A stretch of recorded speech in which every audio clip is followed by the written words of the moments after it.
Hello everyone, if you're trying to update your Windows and you keep getting this error, Windows Update install error 0x800F0991, then you have come to the right place because in this video I'm going to show you how easy it is to fix this annoying update error on your Windows easily. So first off, what you're going to do is you're going to open up your start menu, you're going to write here run, you're going to write here regedit, click yes on here, and here what you're going to do is you're going to go into HKey local machine, you're going to go into software, and then you're going to scroll down, you're going to go into Microsoft, you're going to scroll down again until you find the folder called Windows and then current version,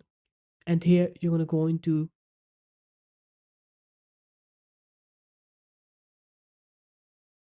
WINEVT, and then you're going to go into publishers. Here you should have this folder called 53ED721, this whole folder. You're just going to go ahead and delete this folder, so you need to find this folder here. If it's taking too long for you to find, then what you can do is you can just paste this location on here, press enter then, and as you can see I don't have the folder here because I already deleted it. But if you have the folder here, you're just going to delete this folder, and after that what you're going to do is you're going to open up the start menu, you're going to write here cmd, you're going to make sure you run it as administrator, and then you're going to put this command in,